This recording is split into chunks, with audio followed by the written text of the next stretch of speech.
The story takes place in an ordinary high school, and inside the cafeteria, we find our main character sleeping until his friend arrives with 2 trays. The chubby friend tries to wake the guy up, saying he brought him lunch. He thinks Gavin is exhausted from staying up late talking to a girl. Slowly waking up, our MC wonders where that amazing smell is coming from. Then he realizes the smell is coming from the food right in front of him. Gavin immediately gets excited and lets out a shout. And then he starts staring at the food with his eyes sparkling. Without a second thought, the boy starts scarfing everything down like a wild animal. And his worried friend tells him to eat slower so he doesn't choke. But it was too late, and the MC also devours his friend's food. After filling his belly, he feels relieved and says he's finally back. He can't believe he's actually been reborn, and his buddy asks if he was a hungry ghost, since he ate his portion too. Gavin then confirms that he was indeed reincarnated from a hungry ghost. He was in a freezing apocalypse, and there he ended up starving to his end. The chubby friend doesn't get it at all, and thinks he's acting this way because his girlfriend dumped him. Then the MC puts a hand on his buddy's shoulder, and says he's happy he's still alive because now they can start over. Yahello is startled by Gavin's words and says, of course he's alive. The MC then asks for the date, and his friend replies that it's August 8th, 2024. Gavin reveals that in half a month the world will enter an ice age with temperatures of -50 degrees. But Yahello thinks that's ridiculous and offers to help if his friend is in trouble. The MC says he needs help, and his chubby friend tells him he can count on him. At that moment, Gavin asks to borrow $1 billion, and his buddy even spits out his drink. Yahello, in disbelief at the absurd request, asks if he's serious, and our boy confirms. The MC's friend refuses on the spot, saying that even if he sold his own dad, he couldn't get that kind of cash. Shamelessly, Gavin asks how much he would sell his dad for, and he replies 500 million. But after realizing what he'd said, he gets mad at our boy. Suddenly, a couple appears, and the guy invites the girl to a private room. Our MC then looks at them with a serious face. And the blonde guy says that after dinner they're going to a private movie theater. The chubby friend gets annoyed and points out that's the MC's girlfriend, and she's cheating on him with another guy. With that, the couple walks past the two of them, and the embarrassed girl asks what her boyfriend is doing there. Yahello defends his friend and throws it in the redhead's face how ungrateful she is. But the girl doesn't even care and says she won't explain anything since it's all so obvious. At this, the MC remembers that in the apocalypse, the blonde guy abandoned her and he took her in. He treated her like a goddess, but the ungrateful woman betrayed him, and his demise was her fault. Yahello wants to leave, but Gavin calmly says there's no need to rush. The chubby friend doesn't understand and says just looking at her makes him sick. The blonde guy takes the opportunity to mock him, calling him a simp who's always chasing after Xenia. Then the redhead humiliates our MC, saying he was harassing her and that she finds him disgusting. Gavin asks if she's done with her little show. The blonde guy scoffs, asking if Gavin is going to try his simp routine to win the girl back. Yahello tries to pull his friend away, but he asks for just 5 more minutes. The chubby friend gets desperate and doesn't understand why his friend insists on that girl. Zach finds it amusing and says he'd love to see what he can do in 5 minutes. Without a second thought, the MC slaps him right across the face. The redhead is shocked and worried about her new boyfriend. Everyone in the place has their jaws on the floor. Furious, Zach asks how he dares to hit him. The playboy then lunges at the MC, yelling that he's going to mess him up. But Gavin is faster and lands a kick on him. Yahello gets all excited by his friend's actions, and the girl runs to help her boyfriend, who is on the ground. She then threatens her ex, saying he's a dead man for touching the heir of the dragon group. Zach then gets up and says he's a taekwondo black belt and refuses to lose to a punk like him. But our MC counters with a hook and calls him trash. Gavin thinks that the apocalypse was a disaster, but it also taught him how to fight. At this, the chubby friend asks since when his buddy got so tough. The traitor gets furious with the MC and yells that he'll regret this. And she even has the audacity to tell Gavin to get on his knees and apologize. Out of patience, Gavin slaps her across the face and asks who she thinks she is. Zach gets up filled with rage and promises he'll crush the MC like an ant. Gavin then lands a knee to his stomach and pulls something from inside the guy's jacket. He shows a spray bottle that he took from his pocket. Zach panics and tells him to give it back. The MC asks how many girls he's already harmed using that spray. Zach plays dumb and tries to grab the object back, but Gavin is faster and sprays it right in his face. The blonde guy starts screaming in pain, and Xenia has no idea what's going on. Desperate, Zach tells the girl to get away from him and stay far away. The spray then starts to take effect, and he goes after the girl completely out of his mind. And then he starts ripping her dress in front of everyone. Xenia desperately tries to cover herself and says they're in public, but Zach continues his attack and the girl begs for help. The MC announces that the 5 minutes are up and the chubby friend is shocked by the scene. Gavin explains that it was a potent aphrodisiac that the rich kid used on his victims. Yahello worries that Zach will call the police, but the MC tells him not to worry, because as the heir of the dragon group, he's too proud and will want to get his revenge personally. The chubby friend gets the logic and agrees that Zach will want to handle this secretly. Leaving the cafeteria behind, Yahello asks what their next destination is, and the MC says they're going to sell the house. And without wasting any time, the two head straight to a real estate agency. The chubby friend says that's the only inheritance from his parents, but Gavin is determined to sell. With 3 million, he needs to stock up on as many supplies as possible for the apocalypse. Yahello doesn't understand the rush since house prices are on the rise, But the MC ignores him and calls him to their next stop, because now it's time to spend the cash. And their destination is a giant supermarket. Arriving there, he immediately orders 1,000 bags of rice, flour, and oil. And to top it off, he also asks for 10,000 cans of canned food. The employee is shocked by the order and asks if he's sure. Gavin confirms, and the chubby friend asks if he's opening a grocery store. The MC asks if they deliver, and the employee says they'll take care of everything. Then our boy remembers that Yahello's family owns a warehouse. He asks to borrow the warehouse and says he's still going to buy more stuff. Two girls from the same class see him and start gossiping about the cheating incident. Ignoring them, Gavin heads to the electronics section and places more orders. He thinks that in the apocalypse, entertainment will be essential for passing the time. The employee is overjoyed and calls him the biggest customer of the year. The girls are shocked by the amount of money spent and wonder how he has so much cash. The MC then continues his shopping and asks them to bag up more coats. The purple-haired girl is suspicious and asks if he's really poor since he's already spent $1 million. They then conclude that he's a rich kid in disguise and decide to go talk to him. The MC thinks he's ready for the apocalypse. As the two approach, one of them greets him with a super friendly attitude. They start with some small talk and compliment our MC's looks, faking interest. He remembers that in the past, these two were thugs who mugged him in the cold. The girl then invites him to grab a bite to eat. To their surprise, he accepts and asks Yahello to take the shopping to the warehouse. The gold diggers celebrate and already plan to take their sugar daddy to an expensive restaurant. The MC then goes with the two, saying he's starving. The trio then arrives at a fancy building. They show him the place and comment on how it's a very expensive luxury restaurant. Once inside, one of them asks what he thinks of the food. Looking at the menu, the MC pretends that he finds everything very expensive. The girls don't care about the price and say they'll order if he doesn't want to. Then the one with glasses orders several expensive dishes like caviar, lobster, and prime steak. An hour later, the purple-haired girl was satisfied with the feast. And then she asks how the food was, and he says he's going to step out for a bit. Gavin then heads straight to the restaurant's reception desk. The hostess informs him that the bill came to $18,000, but he ignores her and asks them to prepare 100 tables with the same dishes for pickup in 10 days. The receptionist is shocked by the massive order and asks if he's sure. Gavin then offers his VIP card and says he can pay for everything in advance. He thinks that he got sick of canned food in the apocalypse and wants to ensure he has good meals. The gold diggers think he's a cheapskate but sensible for going to pay the bill, and they're already planning to ask him for some expensive purses later. The receptionist confirms the order but says there's still the bill for their table. However, he takes his card back and says they can pay their own bill. He thinks that he spent almost all his money and now needs to take out some loans. And without wasting time, he starts looking up some apps on his phone. He then celebrates getting almost $3 million in loans, but he still wants more. Suddenly, his phone rings, and it's one of the gold-digging girls calling. The annoyed girl asks where he went, and the MC says something unexpected came up and he's already heading home, and asks why he should pay the bill. The girl explodes with rage and says he was the one who invited them to eat, but our boy retorts that they were the ones who dragged him there and ordered everything. They become desperate with the ridiculously expensive bill and don't know what to do, but he reminds them that he warned them about the price and they insisted on the most expensive dishes. Furious, the scammer calls him a broke loser and says he's a disgrace. So, to prove he has money, Gavin tells her to ask the hostess about the order for 100 tables, and the receptionist confirms the order. With the confirmation, the girl begs him to come back and pay the bill, but the MC hangs up on her and says he's not going to spoil some idiots. With no money to pay the bill, the two panic, and the receptionist pressures them. The purple-haired one decides to call some guy named Hunter to teach the MC a lesson. After leaving the restaurant, Gavin stops in front of a lottery store. He remembers that in his past life, he won the lottery with 5 numbers. With the ticket in hand, he gets excited, because he just has to wait 2 days for the results. With that, the MC returns to the warehouse where his friend is waiting for him. The chubby friend complains about being abandoned, but his buddy promises to take him out for some fun. Yahello still doesn't understand the reason for spending so much money on supplies. Gavin explains that all of this will save lives in the apocalypse, and asks him to trust him. The friend says he doesn't believe any of it because it sounds crazy, but the MC assures him that in a few days he'll believe everything. Suddenly, a group of bullies shows up and asks for Gavin Clark. The guy confirms and asks if they're the goons of that Hunter guy. A bald guy with a baseball bat accuses him of messing with the boss's woman. The chubby friend gets scared and threatens to call the police if they try anything. But the thug scoffs and says he'll break their legs before the police arrive. But the MC says with a smile that there's no need to call the police. The bald guy mocks him, calling him a coward and saying it would be useless anyway. The chubby friend tries to protect the guy using his father's name, but the thug says their target is only Gavin and they won't touch the rich kid. Desperate, the friend tells the MC to run while he tries to hold the guy's back. One of the goons shoves the chubby friend, and the bald guy attacks with the baseball bat. Daniel screams his friend's name in terror. However, our hero easily dodges and says the attack was too slow. Then he counters with a kick right in the stomach, leaving the bald guy completely wrecked. Then Gavin picks up the bat from the ground and hits him with full force. With the thug on the ground, the MC shoves the bat in his mouth. Seeing that scene, the other goons are shocked by the MC's strength. He then turns to the thugs and challenges all of them to come at him at once. The blonde guy gets annoyed and orders his men to attack the MC. Our boy then defeats all the goons by himself. The chubby friend's jaw drops, unable to believe that this is the same Gavin. With all the enemies on the ground, the MC asks if they've had enough, but Gavin demands 100,000 from each of them as compensation, and the thug says that's extortion. Gavin then hits him with the baseball bat, and then threatens to break everyone's legs if they don't pay up quickly. With that, he gets 600,000 from the thugs. He thinks that he's not a cruel person, but the apocalypse changed his mindset. Then he says he's going to take his friend to the exciting place he promised, and they arrive at a club full of dancing women. The pervert seems to have really enjoyed it and thanks the MC for calming his nerves. Gavin goes to the bar and says he's looking for the boss to make a delivery. They are then led down a hallway full of security guards. The friend gets scared and asks what kind of excitement this is, and what they are doing in this strange place. The security guards start saluting their boss and call him Mr. Lowe. The boss then asks what the boys are doing there. With a smile, the MC introduces himself and says he heard the old man was receiving some goods. Then Mr. Lowe finds it strange that they're empty-handed and asks where the products are. Gavin points to himself and says that the goods are them, leaving the old man interested. But the conversation ends, and the boss orders his armed goons to capture the duo. With guns pointed at them, the chubby friend panics and tries to use his dad's name to get out of there, and desperately asks what this delivery is, and Gavin reveals that the guy traffics human organs. Upon hearing this, the chubby friend completely freaks out and yells that there's no way not to panic at this news. The MC then challenges the boss and asks if he's afraid to close the deal. With that, he makes his offer of 10 million for all the organs in his body, but the old man only offers 5 million, saying the market is down at the moment. The MC accepts on the condition that he receives the cash first and delivers the body in 3 days. Satisfied, the boss orders a goon to bring the contracts for the two to sign, but they only bring one contract, and Gavin points to his friend and the chubby guy yells that he's not selling anything. But the MC insists that his friend is indeed selling, making him even more desperate. One of the goons then forces the chubby guy to sign the contract at gunpoint. Once outside, the outraged friend asks if the MC is even human for selling him out. He tries to calm his friend down, and the chubby guy remembers that Mr. Lowe is a dangerous gang boss. Gavin gets serious and says that in 3 days, the trafficking boss will meet his end. The friend doesn't believe it, but the MC invites him to watch the apocalypse arrive. They go to a mansion, and the MC says he wants to rent the property. The real estate agent confirms if it's just that one mansion, and he says yes. The friend doesn't understand why they're renting a mansion now, but Gavin says there's something good there. He remembers that it was in that mansion where he met his end in his past life. Determined, he declares that his new life will begin in the same place where the old one ended. The agent informs him that the owner doesn't want to rent, but the guy offers double the price. Even with an offer of 5 times the rent, the woman says it's not a matter of money. Without giving up, the MC offers 10 times the price in payment in advance. The agent changes her mind on the spot and promises to convince the owner no matter what. The MC says his only condition is that he can renovate the entire house. In the hallway, they see the guy's ex-girlfriend with her mother, who is encouraging her to win over Zach. The friend wonders what Xenia is doing there, and Gavin reveals that Zach has a mansion nearby. The redhead notices her ex's presence and gives him a look of disgust. She accuses him of stalking and says they haven't settled the score from last time. The girl's mother butts in and humiliates the MC, calling him poor and having no future. The chubby friend defends his buddy, and the woman freaks out, threatening to get him expelled from school. Gavin scoffs at the over-the-top reaction and asks what she has to do with his rental. The ex-girlfriend doubts he has money for the rent, which costs at least 20,000. The agent returns and informs them that the rent is 25,000 a month. The girl's mother is shocked to learn that the poor guy actually rented the mansion. The redhead thinks he did all this to be close to her and tells him to give up. The MC and his friend can't believe the girl's level of delusion. Her mother says 25,000 is nothing and drags him away. The agent reminds him that the first month's rent will be 250,000 and he agrees to pay on the spot. The mother and daughter are in shock at his offer, and the redhead thinks it's all an act. The MC shows the transfer confirmation of 250,000 on his phone. The agent hands over the keys to the mansion and says he can renovate it as he wishes. The girl's mother wonders if she misjudged the guy and if he's also from a rich family. The MC asks his friend if he knows the head of the biggest renovation company in the city. He asks his friend to set up a meeting, and the chubby guy doesn't understand the plan to renovate a rented house. Gavin tells him to stop asking questions and set up the meeting, saying he'll understand everything by nightfall. The friend manages to schedule the meeting using his father's influence, and the MC thanks him. He promises to send a truckload of instant noodles as a thank you, and the friend complains. The guy assures him that his father will love the gift and will even praise him for it. They arrive at the renovation company, and the receptionist asks them to wait for the boss. Coincidentally, the ex-girlfriend and her mother are also there for a renovation paid for by Zach. The redhead asks if the two have an appointment and notices they're there. She once again accuses the MC of stalking and tells him to keep dreaming if he thinks he'll win her over. The guy is fed up with running into the two and wonders why they keep bumping into these idiots. The chubby friend tries to explain that Gavin is also there for a renovation, but the redhead scoffs at him. The MC introduces himself to the receptionist and says he has an appointment. The mother and daughter doubt he's really there for a renovation and think he's just showing off. The company boss arrives and asks who he has a meeting with. The receptionist points to the MC's group, but the two gold diggers butt in. The girl's mother is overjoyed and thinks Zach's influence made the boss come in person. She takes the opportunity to humiliate the MC, saying her daughter is being received by the boss while he waits. The redhead confidently goes to greet Mr. Zhao, introducing herself. The boss is confused and asks if she scheduled an appointment with him. The girl gets worked up and says yes, but the man doesn't seem to recognize her. He asks if her name is Gavin Clark, and she replies that her name is Xenia. Mr. Zhao pushes her aside and tells her not to get in the way if she's not Gavin. The MC introduces himself, and the company boss recognizes him instantly. Surprised that he's so young, the boss invites him to talk in private. The girl's mother is completely confused, and the redhead thinks it's all because of the rich friend's family. They enter the manager's office to discuss the details of the renovation. Mr. Zhao asks what the young friend Gavin wants to renovate. The MC says he wants to renovate a mansion. The boss explains that a mansion renovation is a small job and passes it on to a director. But Gavin insists that Mr. Zhao handle the project personally. The man says he's busy and only takes on large projects personally. The guy claims that his is a large project, and the boss asks what the budget is. The MC then says the budget is at least 30 million. Mr. Zhao is shocked by the amount and can barely believe what he heard. He asks if the guy is sure it's 30 million and not 3. The MC confirms the amount, and a director enters the room, excited to help with the project, but the boss dismisses him and says he'll handle the project personally. Zhao asks what Gavin wants to do with so much money, as with that amount he could buy a new mansion. The MC hands him a roll of paper and says that the project's blueprints are in there. Upon seeing the drawings, Mr. Zhao is startled and asks if he's building a bunker. Gavin says the budget might increase and that the only requirement is to finish in half a month. The boss says the project is complex and looks like a war bunker for the apocalypse. Gavin admits it's for the apocalypse and offers 20 million in advance. Mr. Zhao accepts the challenge and promises to mobilize all resources to finish on time. The chubby friend is shocked at the 35 million expenditure and calls him crazy. The MC says money will be worthless soon, and the friend asks where the cash came from. He reveals that he took out 10 million in loans, and the friend hopes the apocalypse story is real. The ex-girlfriend reappears and asks mockingly how much he spent to get attention. The guy gets annoyed and says it's none of her business and that he's not trying to get anyone's attention. The girl's mother brags that her daughter spent 1 million and says that's real power. The chubby friend joins the conversation and reveals that Gavin spent 35 million. The redhead and her mother burst out laughing and think it's a ridiculous joke. The MC challenges them, asking if they would call him daddy if it were true. The ex-girlfriend says he sold his house for 3 million and calls him a simp. The girl's mother joins the bet and says she'll call him daddy if he really spent that much cash. An employee runs after the MC saying he forgot his contract. Seizing the opportunity, the girl's mother grabs the paper to expose his lie. But upon looking at the amount on the contract, her expression changes, and she's in shock. The redhead then scoffs and asks if the amount is so small it left her speechless. With a pale face, the mother stammers and confirms that the amount is 35 million. Desperate, the woman accuses the guy of forging the contract just to show off. But the employee defends the document, saying it was signed by the boss and is legal. The MC then calls in the bet and tells her to call him daddy, and the old woman refuses to honor the bet. Out of patience, Gavin slaps her across the face. The chubby friend cheers on the action, and the MC tells him it's time to leave. Xenia, furious with the humiliation, threatens her ex, saying he'll pay dearly for this. Later, the two friends arrive at the mansion the MC rented for the apocalypse. Completely confused, the chubby friend asks why they came back and what his plan is. The MC then reveals that he's finally going to prove that the apocalypse is real. The chubby friend thinks his buddy is acting strange and is sure he's finally lost his mind. Outside, Yahello complains about the cold and says they've been waiting for 2 hours and nothing has happened. But the MC looks at his phone and says it's almost time. Suddenly, a shooting star streaks across the sky, and Gavin says it has finally arrived. Yahello doesn't understand anything and asks if it's just a regular shooting star. Gavin explains that the real apocalypse only comes in half a month, but there are signs like the cold and the stars. The chubby friend panics and says the shooting star is coming right at them. The MC thinks that those stars grant abilities, and that's why his neighborhood became a base in the past. He remembers that this star fell on the mansion and was found by a thief in his past life. Desperate, Yahello yells for them to run because the star is going to hit them head on. But the MC braces himself and says that this opportunity is his. His buddy tries to stop him and asks if he's gone crazy and wants to meet his end like that. Ignoring the warning, Gavin opens his arms and is engulfed by the star's light. The chubby friend is terrified and thinks his buddy got crushed and that it's all over. But Gavin reemerges with an aura of power and says his physical attributes have increased 5-fold. He then turns to his friend and asks if he believes believes him now. Surprised, Yahello stammers and asks if his friend didn't kick the bucket. The MC replies that not only is he alive, but he also gained an ability and is stronger. The chubby friend isn't convinced and says he doesn't see a difference and asks how he's stronger. To prove his point, Gavin places a hand on his shoulder, and with just one hand, he easily lifts the chubby friend who weighs over 220 pounds. The MC then asks once more with a smile if his buddy believes him now. Yahello panics and can't believe he was lifted so easily with one arm. Gavin then takes him to the edge of the roof, leaving the chubby friend terrified. With a scary look, the guy tells his friend to get ready to go down. Then he simply jumps off the 33-foot-high roof with his friend in tow. The two land without a single scratch. The chubby friend opens his eyes and is surprised to see that he survived. Gavin asks again, and the friend gives in and says he believes everything after that jump. Meanwhile, in the mansion next door, the redhead's mother asks what her daughter is looking at through the window. The girl says she saw the star fall and complains that it would have been better if it had hit her exile. The redhead tells her mom that Zach will get revenge on the MC as soon as he gets back. At that moment, the mansion's doorbell rings. The mother answers the door, all happy, and the blonde guy asks where his girlfriend is. The girl then appears all excited and waves to her boyfriend. The preppy guy grabs her and says he's missed her these past few days. The mother feels awkward, and the blonde guy gets annoyed with her, telling the lady to get out of there. The redhead takes the opportunity to share the news and reveals that Gavin has moved into the neighborhood. Zach explodes with rage and asks how he dares to show his face in front of him. The mother adds more fuel to the fire, saying the guy did it to be close to her daughter. Furious, the blonde guy grabs his phone and promises he'll make the MC regret it. He then calls someone named Biao, introducing himself as Zach. The scene cuts to a boxing club, and in the ring, one of the boxers was talking to the playboy. Zach offers $200,000 for the fighter to take care of someone for him. Biao accepts on the spot and says the job will be done in 2 hours. In the ring, the fighter says he has a job to do and needs to end the fight quickly. The opponent gets annoyed with his arrogance and calls him a cocky rookie who's asking for a beating. But the boxer is faster and knocks out the champion with a single precise punch to the chin. The crowd goes wild with the victory and hails the fighter as the new king of boxing. Back at the mansion, the MC explains what the initial stages of the Ice Age will be like. The chubby friend laments humanity's fate, and Gavin asks what he's going to do. Totally convinced, Yahello stands up and says he'll do whatever his friend says without question. The MC then jokes and tells him to go back home and sell his own father as he suggested. The buddy feels awkward and says his father would never believe a story about an apocalypse. Gavin explains that soon money will be worthless and only supplies will truly matter. With that, the chubby friend makes up his mind and says he'll bankrupt the family even if his father punishes him for it. Suddenly, the MC senses someone approaching the house. He then tells his friend to be quiet, and the chubby guy asks nervously what's happening. Gavin reveals that the mansion is surrounded. In front of the house, the fighter Biao and his goons prepare to break down the door and invade. One of the goons was ready to hit the door with a giant sledgehammer, but just as he was about to strike, the MC kicks the door open with force and knocks the unlucky guy out. Gavin and his friend appear and ask who these guys are. Biko is surprised and asks if he's a fighter for having noticed their presence. The MC then recognizes him instantly and calls him by his full name, Duen Hu Biao. The boxer is surprised and asks how he knows him. Gavin remembers that in the apocalypse, a fighter became a powerful ability user. Biao reveals that Zach sent him and that he's going to break some of his bones. The MC then tells the goon to leave so he doesn't get hurt. Biao gets annoyed by the audacity and lunges at the MC, but Gavin easily dodges and says the blow was too slow. Surprised by his reflexes, the boxer tries another strike, but the MC takes advantage of the opening and lands a punch to his stomach. The other goons are shocked to see their boss get knocked out. The fighter recovers from the blow and says something is wrong, while the MC asks if he gives up. But the boxer refuses to surrender and says no one in the world can make him submit. Out of patience, our hero lands a kick to his chin. With Biao on the ground, Gavin asks if he's had enough. Even defeated, the boxer insists he won't surrender and can't believe he lost. The MC finds this interesting and offers a way to save his sister in exchange for a favor. Biao is shocked to hear this and asks how he knows about his sister's illness. Gavin reveals he knows about the terminal illness and that he fights to pay for her treatment. With renewed hope, Biao asks if he can really save his sister. Gavin says he's the only one who can save her and that it's up to him whether to believe it or not. Biao surrenders on the spot and says he believes him because he defeated him in combat and asks what mission he must complete. The mission is to go after Zach, give him a beating, and get as much cash as he can from him. Biao remains silent, without complaining. Then he calls his goons to follow him on the mission. The goon asks if the boss really believes the guy, and Biao says he's his only hope. In the other mansion, Zach thinks Gavin is already in the hospital and that it's time to have some fun. With that, he and Xenia enjoy a private moment in the bedroom. But suddenly, a loud noise interrupts the mood. The girl's mother gets annoyed with the interruption and goes to see who's knocking at the door. Upon opening the door, the lady comes face to face with Biao and his men and asks who they are. Out of patience, the boxer shoves the woman aside and enters the house with his goons. The lady gets furious and yells at the intruders, asking if they have any manners. Biao, out of patience, just slaps the woman across the face. The The couple comes downstairs, and Zach asks Bo if the job has been successfully completed. He then offers a card with the 200,000 payment for the dirty work, but instead of accepting, the boxer lands a hard punch to the rich kid's gut. Zach is shocked and asks why the hired goon is attacking him. Bimbo points at Zach and orders his men to go at him without mercy. They then start kicking the rich kid, who is down on the floor. Desperate, the playboy tries to threaten the fighter with the power of his wealthy family. With that, Biao raises his hand and tells his men to stop hitting him. Thinking his threat worked, Zach gloats and says the boxer made a mistake. Biao then reveals that his new boss ordered him to be hung up and to continue the beating. Zach gets desperate with the crazy order and calls the boxer insane. While being dragged away, the rich kid wonders who this so-called boss is and if it could be Gavin. Hung up, the playboy reveals that his transfer limit is 10 million. Biao then demands that he transfer the 10 million immediately. At the mansion, the MC's buddy shows him a message he received on his phone. He tells him about a class training session, but the MC refuses the invitation on the spot. But he changes his mind when he learns the location is near North New City. He then confirms he'll go, and his cell phone starts ringing at that very moment. It was Bo on the phone, letting him know he got the 10 million from Zach. Then the scene changes to the lottery store. The MC remembers the ticket and says he needs to check the results to buy more supplies. But upon checking the ticket, the MC is shocked because he didn't win the lottery. He thinks about the butterfly effect but finds it impossible since nothing else in the world has changed. With that, he realizes he needs to find another way to get cash for supplies. The next day, the students gather for the college's practical training. Suddenly, the two gold diggers appear, and one of them asks how he dares to show his face there. And Gavin asks why he wouldn't dare to show his face. The one with glasses demands an explanation and says they had to work for a month to pay off the bill. Unconcerned, Gavin asks what he has to do with their problem. The girl then tries to seduce him and says they'll do anything if he pays off their debt. The purple-haired one joins in and offers a night with them in exchange for 20,000. But the MC turns the tables and asks the two gold diggers to lend him 40,000. The two get furious at the proposal. At this, Yahello appears, and the MC asks why his eyes are swollen. The buddy reveals it was from crying so much to convince his father about the apocalypse. The MC gets excited about his friend's tactic and asks if his plan worked. But the friend says the plan didn't work because his father ignored him for hours and then gave him a beating. Gavin then comforts him and tells him not to get discouraged, as even he took a while to believe in the apocalypse. Suddenly, a professor appears and tells all the students to get on the bus for the training. Inside the bus, the MC sits next to his friend. The chubby friend then says he's thirsty and asks for water, but Gavin says he didn't bring a bottle. Suddenly, the girl sitting next to our MC offers him her bottle. Our boy thanks her and immediately hands the water to Yahello. The girl then comforts Gavin about the breakup with his ex and hopes he gets over it soon. The MC says he's not sad and that he's actually happy to have seen her true colors. She says she heard that Xenia was a gold digger and offers him money, but Gavin refuses because he knows the girl's family doesn't have much. Seeing that scene, the chubby friend realizes there's a spark between them, but the MC tells him to shut up. After a while, the bus finally arrives. The counselor then tells everyone to get off to announce their internship positions. He explains that the internships are divided into 3 floors, and the first is the worst. He starts announcing the names of the students who will be on the 3rd floor. The two gold diggers celebrate getting the best spot, just as Hunter had promised, and one of them asks how they will fulfill their promise to him. They then look at the girl who had helped our MC on the bus, and the purple-haired one says Kui is perfect because she's from the countryside, has no connections, and on top of that, she's a virgin. The counselor then continues the roll call and announces the names of the students for the 2nd floor. Yahello is frustrated because their names weren't called even for the 2nd group. With that, the professor announces that the remaining 3 will go to the 1st floor, the worst of all. Kui is disappointed and laments that they won't learn anything useful in that place. The other students mock them and wonder why Yahello ended up in the same boat as the 2 broke guys. The MC then confronts the counselor and asks what the criteria for that decision were. And the man says it was a fair decision by the school and that he shouldn't complain about anything. Gavin then accuses him of lying to his face and calls him shameless. The professor gets angry and threatens to expel him from the school. He tries to justify himself by saying it was fair to put a rich kid and a poor kid in the same place. The chubby friend gets furious and reveals in front of everyone that the professor tried to extort his father. Upon being exposed, the counselor gets angry and calls him insolent. Yahello then shows his phone and says he has a recording of the blackmail to prove it. Suddenly, a guy appears and says they've crossed the line, and accuses them of having no respect for the professor. The 2 gold diggers also butt in and defend the corrupt professor, saying the trio is ungrateful and that people like them didn't even deserve an internship. The MC gets annoyed with the guy and tells him to shut up. The bully then calls him a simp and says he went crazy after Xenia dumped him and asks how he dares to talk to him like that. Without a second thought, the MC lands a punch right in his face. The guy gets furious and yells that he hit him first and lunges at him. But Gavin blocks the blow with ease. The bully is shocked by his strength and doesn't understand how he got so strong.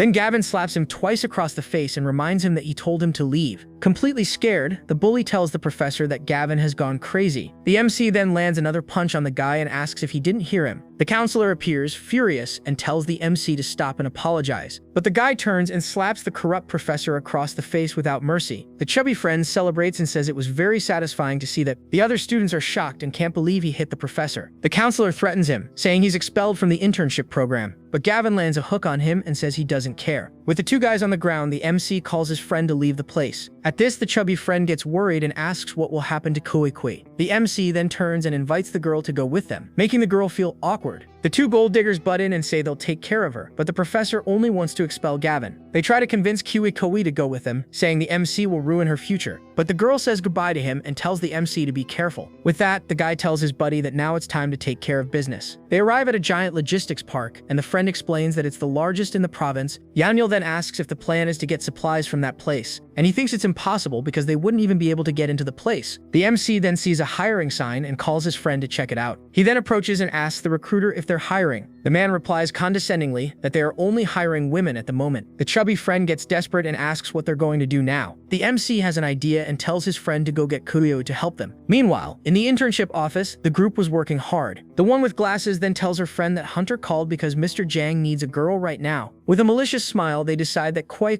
is the perfect girl for the job. The two then approach their colleague's desk and ask how she's doing. The happy girl thanks them and says she's learned things she would never see in school. The shrew replies that it was nothing, and that's what colleagues do. The purple-haired one then asks if she's ever had a boyfriend, and she says no. The one with glasses gets excited and offers to set their colleague up with a boyfriend. She refuses because she just wants to work, but the two insist that a rich boyfriend would bring in more cash. Without giving her a chance to refuse, the two drag her off to meet the guy. And then they arrive at a very chic commercial building. Kui tries to run, but the two say they've already arrived and that the man is a good person. They then enter a room and introduce her to a gentleman named Jiang, who was waiting for them. The old man, with a disgusting smile, says the girl looks very pure. The purple-haired one pushes Kui forward and introduces her to her new boyfriend. Satisfied, the old man pays the two girls 30,000 for their help. The gold diggers say their goodbyes and tell him to enjoy himself while the girl begs not to be left behind. But they ignore her and slam the door in her face, leaving the girl trapped in the room. The creepy old man then approaches and offers more money if she serves him well. The girl backs away and threatens him, saying she'll call the police if he doesn't let her go. But Jiang says all the security guards are his friends and won't help. Cornered, Kui begs him to let her go because she just wanted to work in peace. The creepy old man then slaps her hand and knocks the phone to the floor. He says it's impossible to escape because no woman has ever left that room unharmed. Lying on the floor, her phone starts to ring, and it was a call from the MC. Back at the logistics park, our hero feels his phone vibrate in his pocket. He then takes out the device and sees that it's Kui calling him. He answers the call and asks what happened. But on the other end, the creepy old man steps on the phone and shatters the device into pieces. Then he tells the girl to accept her fate because he's going to make her very successful. Kui refuses and grabs a potted plant, saying she'd rather meet her end than surrender. On the other side of the city, the MC finds it strange that the call drops suddenly. He then realizes something bad has happened to Kui and decides to rush back there. Meanwhile, the girl defends herself and throws the pot in the creepy old man's direction. The man gets furious with the attack and says she doesn't know what's good for her. Then he slaps the girl across the face and knocks her to the ground. At the building, the two friends are stopped by a security guard who asks what they're doing there. The chubby friend tries to use his influence, but the guard doesn't seem to recognize him. Out of patience, the MC shoves the security guard and tells him to get out of the way. Gavin then says that Kui is on the 3rd floor and they're heading straight there. The guard tries to stop them and says Mr. Jang cannot be disturbed right now. But the MC turns around and says he's Mr. Jang's father, so he doesn't need to wait. The security guard then asks how he can be the boss's father when he's so young. With that, the guard finally realizes that something is very wrong. He then panics and starts yelling for backup to stop the intruders. The MC finally reaches the 3rd floor. As he exits the elevator, Gavin comes face to face with the two gold diggers. They are shocked and ask what he's doing in that place. But the MC, with a serious face, asks where Kui is. The purple-haired one says he's not an intern and has no right to ask. Gavin then repeats the question with a menacing tone. What does mighty became out of top regathis a patient menacing tone? What may just be crevive? He owes mafsi. The girl tries to stand her ground and says this is no place for him to make a scene. Out of patience, our hero slaps the girl across the face and knocks her to the ground. The one with glasses is outraged and can't believe he dared to hit her friend. Then he slaps the other gold digger, who also falls to the ground. With both of them on the floor, he asks for the third time where their colleague is. Scared, they point to a door and say that Kui is in Mr. Jiang's office. The purple-haired one tries to warn him that the boss is well connected, but our MC doesn't care. He then kicks the door with all his might to open it. Inside the room, the girl screams for help while the creepy old man tells the MC to get lost. Gavin tells the creepy old man to let the girl go immediately. Irritated, Jiang asks if the guy knows who he's talking to. Unintimidated, the MC grabs the old man's finger and starts to twist it, making Jiang scream in pain. Desperate, the man starts screaming and calling for the building's security guards. Gavin gets annoyed and lands a kick right in the scumbag's face. He then goes to Kui and asks if she's okay, and the girl says he arrived just in time. At that moment, the security guards finally arrive and ask who's causing trouble. The old man gets up and orders his goons to finish off the two intruders. The two gold diggers celebrate and think the MC deserves a beating. Suddenly, one of the security guards flies through the air and hits the two girls squarely. In seconds, all the guards were down on the floor, and the girls are shocked. The creepy boss is terrified on the floor and asks what else the guy wants from him. Gavin then says he'll make sure he never thinks about women again, and then he lands a blow right in the old man's private parts. With Jiang completely finished, the MC moves to another location and turns to the two gold diggers with a terrifying look. Scared, the two try to protect themselves and say he can't hit women. The MC ignores their plea and slaps the one with glasses across the face. Then he slaps the purple-haired one and warns that he only didn't cripple them because they are still useful. He then calls his friends to leave the building, leaving them completely wrecked on the floor. The gold digger tries to help the boss and says she'll call the police, but the creepy old man slaps her and tells her to take him to the hospital. Then he grabs his phone and calls someone for help to put an end to the boy. Outside, Kui thanks the MC for his help. He says it was nothing and asks what her plans are for the future. Kui laments that she lost her internship and now doesn't know how she'll get a job. The MC then offers to find a job for the girl. She gets excited about the proposal and asks if he can really get her a job. With that, the trio returns to the logistics park where it all began. The girl is surprised and asks if he really wants her to work there, and the MC confirms. She then comments that the position is for a warehouse manager and she has a degree in finance. But Gavin encourages her, saying that all work is valuable and that she can shine anywhere. The recruiter gets annoyed and asks if they're going to take the job because it's almost closing time. With that, Gavin encourages her to apply and she agrees to take the job. The MC then says goodbye and tells them he'll visit her in a few days to see how she's doing. Yahello comments that only a fool like her would accept a security job when she's in finance. But the MC says it was precisely because of her foolishness that she got the opportunity. After leaving the logistics park, Gavin says it's time to go home. Suddenly, a gun is pointed at our MC's head, and they're told not to move. It was Mr. Lowe's goons, and the two friends raise their hands in surrender. The thug warns that the 3 days are up and that now their bodies belong to the boss. Yahello asks if they're really going with the guys, as he could easily defeat them. But Gavin says to go with them because the real show is about to begin. They then arrive at an abandoned warehouse, and one of the goons tells the two to get out of the van. The terrified chubby friend points out that they're in an abandoned factory in the suburbs. One of the goons gets annoyed with the delay and tells the two to hurry up and get inside. But the MC turns around quickly, and with a swift move, he disarms the guy and takes the gun for himself. Then he doesn't think twice and fires a shot right into the middle of the goon's head, taking him out instantly.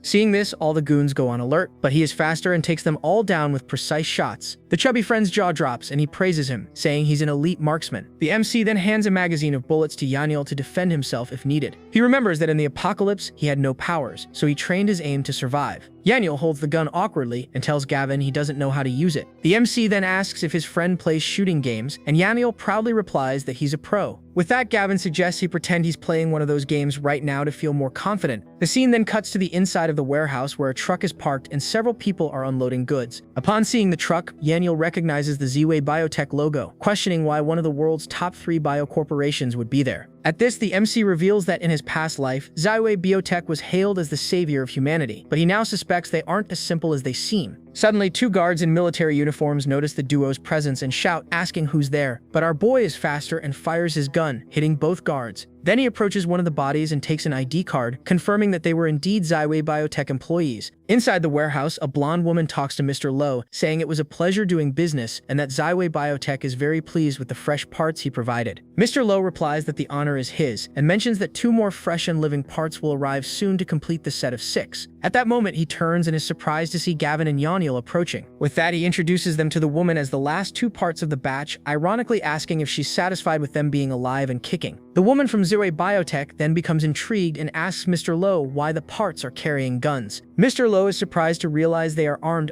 but before he could say anything, Gavin shoots him without hesitation. The shot hits Mr. Lowe square in the knee, and he falls, screaming in pain, ordering his men to capture him immediately. The MC then opens fire on the goons, taking them all down. Noticing the scene, the woman is impressed by Gavin's precise aim, while the injured boss yells for everyone to get them. Then our boy tells Yahello to stay hidden, and says he'll take care of the remaining enemies while continuing to fire at the goons. Furious, Mr. Lowe yells that in all these years, no one has dared to cause trouble on his turf, and orders his men to crush them since they no longer want their organs. The MC continues to eliminate the goons with insane precision. The remaining guards and the Z-Way woman are shocked by his speed and start shooting while yelling to stop him. But all the goons are defeated and fall right at the woman's feet. With all the enemies on the ground, Gavin and his friend approach the two survivors and the woman asks what they want. Then the MC points the gun at them and retorts that he should be the one asking what they want there. Mr. Lowe gets annoyed with the audacity and questions if a punk like him is qualified to know their plans. In response, our hero fires again, hitting the trafficking boss's shoulder. He then stares at him coldly and tells him to repeat what he said, because now he's listening. On his knees and holding his wounded arm, Mr. Lowe tries to maintain his composure and warns that he doesn't scare easily, saying the boy has no idea who he's messing with. The MC then turns to Yahello and orders him to take out the boss, leaving the chubby friend completely shocked by the request. With a cold, serious look, Gavin repeats the order and insists that he do as he was told. At this, Mr. Lowe seizes the opportunity, grabs a fallen gun from the floor and says they can go to heck. But Yahello is faster and, with his eyes closed, fires his weapon at the trafficking boss. In his final moments, Mr. Lowe is completely stunned as he feels the bullet pierce his forehead. Seeing the boss's body on the ground, the chubby friend panics and realizes he just took a person's life. Gavin then turns to the Z-Way woman, saying Lowe was trash and that his knowledge doesn't compare to hers, and the surprised woman asks how he knows her name and who he is. Our boy replies that she doesn't need to know who he is, but if she insists, she can call him daddy. Hearing the taunt, the woman gets furious and yells at him not to be so insolent. Unfazed, the MC simply shoots her in the leg and she falls to the ground screaming in pain from the impact. The Z-Way biotech executive tries to threaten him, asking if he's thought about the consequences of attacking her. But the MC ignores her and shoots her other leg without hesitation. Then, he approaches and says he's not interested in her useless threats. Desperate, the woman begs him not to shoot and reveals that they use the human organs provided by Lowe for human experiments. Hearing this, our boy asks what kind of experiments they are conducting. She then explains that they are researching human evolution and bioweapons, offering to take him there if he spares her life. With that, Gavin has a flashback of the mantis god of war and realizes the creature was created with these experiments, which began even before the apocalypse. The woman is shocked and asks how he could know about such a secret project. At this, Yahello opens one of the boxes and screams in horror that it's full of human organs. Seeing the situation, the executive tries to recruit the MC, offering unimaginable wealth and power if he joins Z-Way Biotech. But the MC refuses the offer on the spot and says he's not interested. In despair, the woman begs not to be taken out and promises she can still be useful. He then questions how she could help him. At this, she tries to seduce him and says she's very good with her mouth. But apparently it didn't work, because Gavin puts a bullet in the woman's head. Then he scoffs, saying she couldn't even stop a bullet with her mouth. Afterward, Gavin searches her body and finds a VIP access card to the Z-Way Biotech headquarters. The scene cuts to another location and Mr. Jang was furious that something had happened at Z-Way Biotech and questions who would be so bold. He says that as an investor, he has the right to know what's happening and that they can't hide it from him. Hunter then appears to meet with him. With a vengeful look, the creepy old man orders Hunter to take care of a guy named Gavin. He confirms that he already has a personal problem with the MC and promises to deliver one of his hands in a few days. Back at the mansion, Mr. Zhao reports that the main structure has been reinforced to a level that not even a tank could break through. Then he details that the internal renovation, including ventilation and underground water, will be ready in a week, and the MC thanks him for the hard work. At this, a woman approaches and introduces herself as Aunt Lu from the residence committee to welcome the new neighbor, and Gavin introduces himself politely. Soon after, she invites him to join the neighborhood chat group for easier communication. Upon accepting, the woman notices several cardboard boxes from the construction and asks if she can come in to get them, since he probably doesn't need them anymore. Our boy then agrees that he doesn't need the boxes, but explains that it's not convenient for her to enter the house at the moment. But Aunt Liu insists and says she'll get a cart, forcing Gavin to be firmer and ask her not to delay the construction progress. The woman calls him stingy, but Gavin tries to be diplomatic and offers to bring the boxes to her house in a week. But Aunt Liu refuses and demands the boxes now, afraid that someone else will sell them before she can. Out of patience, the MC loses his cool and yells at the woman to just get lost. Shocked by his reaction, the woman confronts him and asks why he, a punk, is cursing at people. With that, our boy threatens her directly, telling her to get lost or he'll give her a good thrashing. As she leaves, the woman complains about the lack of respect from young people and threatens him, saying he'll get what he deserves sooner or later. The scene then cuts to Zach, who offers $500,000 to a group of goons led by a man called One-Eyed Dragon.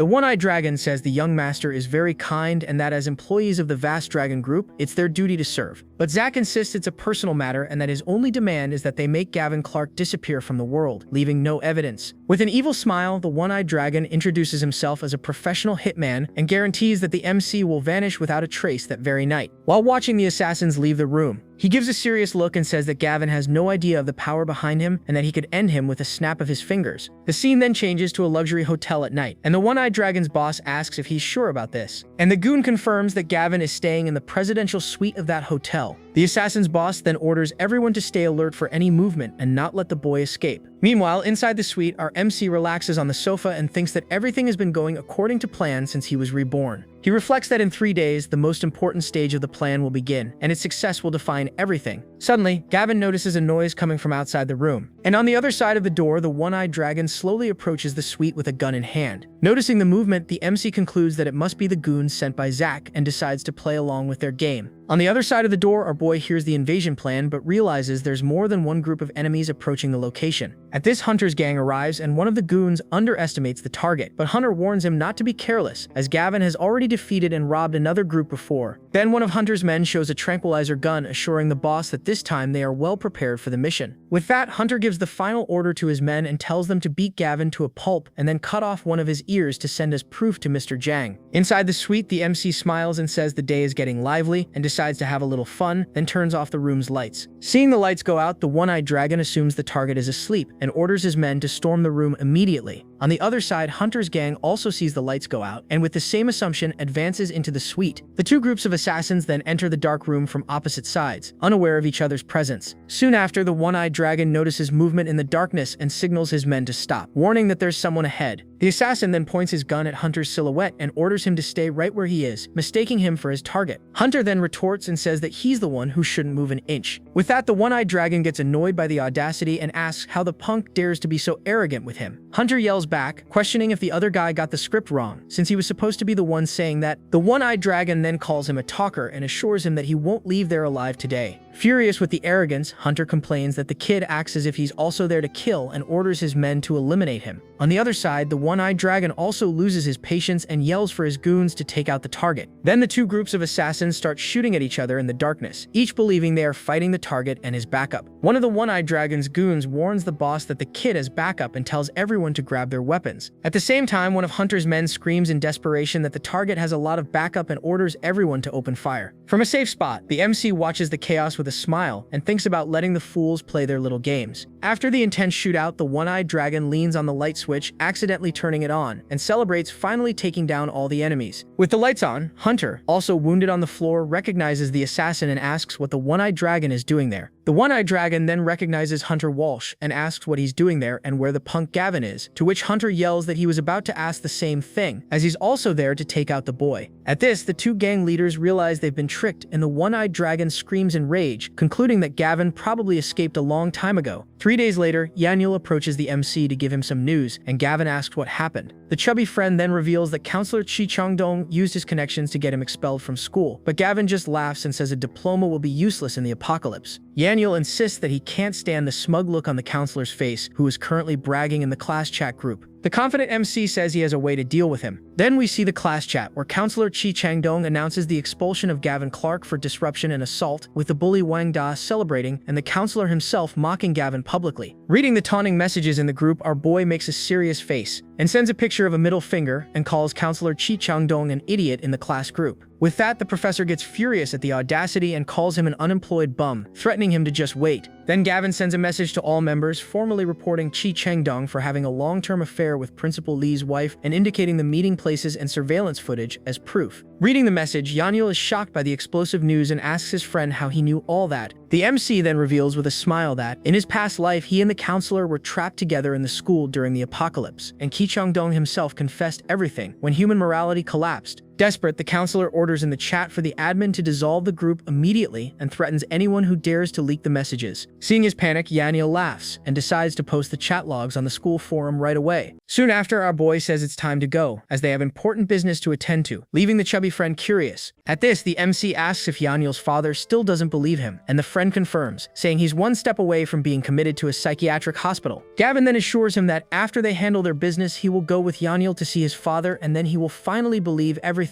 The scene then cuts to later, and Yahello asks what kind of major event could happen there. The MC then announces that they've arrived at the location. Then they stop in front of a house that Yahello observes is considered to be from a wealthy family by the neighborhood standards. Suddenly, a voice from inside the house complains angrily that the booze is gone again. Inside the house was a drunk man sitting in a room full of empty bottles, with a young girl trapped in a cage in the corner. The man then casts a furious look in the direction of the caged girl, but the girl glares back at him. At this, the man gets annoyed by her glare, throws the empty bottle at the cage, and threatens her, saying he'll gouge her eyes out if she continues. He then calls her a brat who's nothing but a liability and complains that he's already spent all the dowry her mother brought, deciding that he's going to sell her family's house, and reveals with a malicious smile that before selling the house, he'll sell her first, as she's worth at least enough for a few drinks. With that, the man opens the cage, grabs the girl's hair forcefully, and yells for her to get out. He then reveals that he beat her mother to her end for refusing to buy him drinks, and threatens her with the same fate if she dares to disobey him. The girl then bites his hand. Furious at her reaction, he raises his hand to strike her and yells that today she will join her mother. But before he can attack, the front door is kicked open. At the entrance of the house, the MC and his friend Yahello appear with a serious expression, ready for action. The man then stands up, still holding the girl, and asks who they are, to which Gavin replies with the question, "What do you think?" In a flashback, the MC reveals that this man is Feng Qi, a despicable thug who gained the hyperspace ability and became a national hero by transporting supplies for the government at the start of the apocalypse. However, he also remembers that Feng Qi betrayed everyone by running off with a massive load of supplies, which resulted in the deaths of 1 million people from hunger and cold. Finally, the flashback shows that Feng Qi did not have a good end, as he ended up perishing in the claws of an ice demon, causing all the supplies he stole to disappear forever. Back in the present, the MC is surprised to see the girl and thinks that he never heard of her in his past life. With that, Feng Qi mistakes them for human traffickers and offers to sell the girl for an extra $100, commenting that a little later he would have beaten her to her end. Hearing this, Yahello explodes with rage and calls him a beast, leaving Feng Qi confused by the insult. Then the chubby friend repeats the accusation and says he's worse than a pig or a dog. Feng Qi gets annoyed by the hypocrisy and calls Yahello a human trafficker who thinks he's all high and mighty. But the MC's friend denies the accusation and says he's not a despicable person like him. Then Feng Qi threatens him with a bottle and says he's going to crack his skull for causing trouble. Before he could attack, Yahello fires his gun and hits Feng Qi right in the leg. With that, Gavin praises his friend and says his aim is getting better every day. On the floor and holding his wounded leg, Feng Qi asks angrily who the heck they are. Yahello then warns that he won't let a scumbag like Feng Qi get away with it. Suddenly, the girl takes advantage of the distraction and hits Feng Qi's head with the broken bottle. Seeing the scene, both the MC and his friend are completely shocked by the girl's action. With his head bleeding, Feng Qi gets enraged and calls the girl a wench in disbelief that she dared to attack him. Without giving him time to react, the girl attacks him again. On the floor and completely injured, Feng Qi threatens her and says he's going to skin her alive for daring to hit him. With a look of pure fury, the girl raises the broken bottle with both hands, ready to deliver the final blow. She then starts beating him relentlessly, and while Yahello tries to intervene, the MC stops him and tells him to leave the girl alone. The MC then realizes that this is the result of overwhelming hatred, and that if they stop her from venting now, her life will be ruined. With that, the girl continues the brutal attack until the broken bottle is completely covered in blood. With Feng Qi's body on the floor, the girl stands beside him, trembling with rage. Seeing the scene, Yahello is shocked and yells that he's gone, but the MC coldly states that someone like him deserved to meet his end. Then Gavin warns that it's almost time and tells his friend to take the girl to clean up and calm down. While he goes up to the roof, on top of the building, the MC observes a meteor shower crossing the night sky, with one of them being much larger and brighter than the others. With that, he smiles and thinks that the greatest opportunity he could have before the apocalypse has finally arrived. Then, our boy opens his arms and is completely enveloped in a golden light that descends from the heavens, absorbing the meteor's power. Soon after, he celebrates with a triumphant smile, yelling that he finally got what he was waiting for. With the new ability, he finds himself floating in a gigantic hyperspace, the size of dozens of football fields, and realizes that now he can stock as many supplies as he wants. Back to reality on the roof, he suddenly hears a buzzing sound coming from the street below and looks back. Looking down, the MC is surprised to see a police car parked in front of the building. Outside, a handcuffed bald man points to the house and tells the police that's the place where Feng Qi was going to sell him a girl. With that, the lead officer gives the order for all units to prepare and raid the location.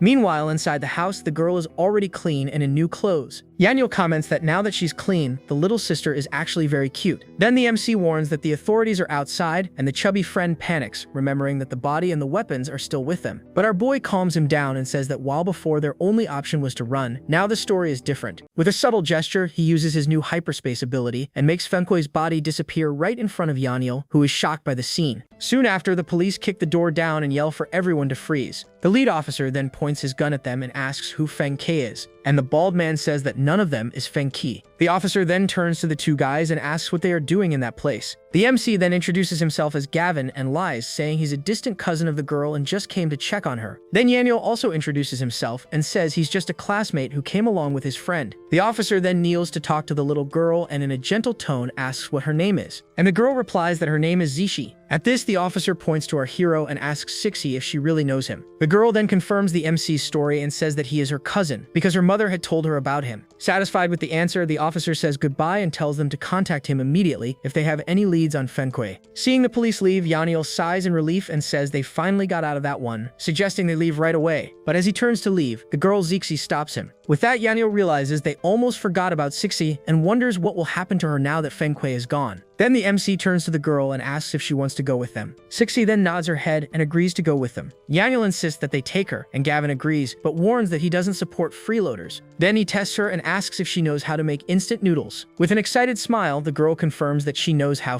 The MC then agrees, and they leave together. As they walk down the street, Yahello says he's hungry and suggests they eat hot pot, asking Jixi if she can handle spicy food. The scene then cuts to 3 days before the apocalypse, with Gavin and Yahello walking towards a luxurious mansion, and the chubby friend confesses that he's still a bit scared. But our boy reassures him, saying there's nothing to fear and that they need to convince his father today, one way or another. Inside the mansion, Yahello's father is reading the newspaper and yells at the two punks to stop talking nonsense and leave. Yahello then tries to convince his father, saying that everything Gavin said is true and that the ice apocalypse will arrive in 3 days. But the man gets annoyed and tells them to get out at once so they don't bother him while he's having his tea. At this, the MC uses his hyperspace ability and makes his teacup disappear from the table. Noticing it's gone, Yahello's father is completely confused and wonders where his tea went. Gavin reveals that he was the one who took it and that this is the superpower he was talking about. The chubby guy's father, however, is not convinced and accuses him of doing magic tricks to try to fool him. Then Gavin uses his ability again and makes the sofa disappear, making Yahello's father fall to the floor. Soon after, Gavin approaches him and asks if he finally believes his story now. Yahello's father refuses to believe it and accuses them of trying to trick him, stating that they are too naive to pull one over on him. Then our MC activates his hyperspace ability again, making the chubby guy's father fall to the floor. But the man is still not convinced and challenges him, saying he'll only believe it if the MC can make everything in the room disappear. Without hesitation, Gavin uses his ability again and makes all the furniture in the room vanish in an instant, leaving the place completely empty. The chubby guy's father is in disbelief as the MC asks with a smile if he finally believes now. Suddenly, the man turns and slaps his own son hard across the face. Completely confused, the chubby friend holds his face and asks his father why he hit him like that. The father then explains that he did it to make sure he wasn't dreaming, and finally says that now he believes everything. The scene then cuts to another location, and there are only 2 days left until the ice apocalypse. Mermes leaves a transfer notification for 760 million. With that, Yahello appears all excited and says that his father finally transferred the money as agreed. Then, the MC tells them to split up and sends his friend to focus on buying cold weather gear and other supplies for the apocalypse, while he goes to inspect the mansion and try to buy some weapons. Then the scene cuts to the newly renovated mansion, which now looks like a true impenetrable fortress. Soon after, Mr. Zhao appears and informs him that the entire construction and renovation of the mansion have been completed exactly according to the MC's specifications, and asks if he is satisfied. With a smile on his face, our boy replies that he is very satisfied and praises the renovation company's boss for having thought of everything. Mr. Zhao then explains that this was the most difficult renovation project his company has ever done and that he personally supervised the entire process, ensuring that with enough supplies, one could live there until they passed on. At this, the MC shakes his hand and promises to transfer the final payment as soon as possible, while Mr. Zhao says his goodbyes and prepares to leave. But as the company boss was leaving, Gavin calls him one more time to give him a final warning. The MC advises him not to leave his house for the next 2 days and to stock up on as much food and supplies as he can.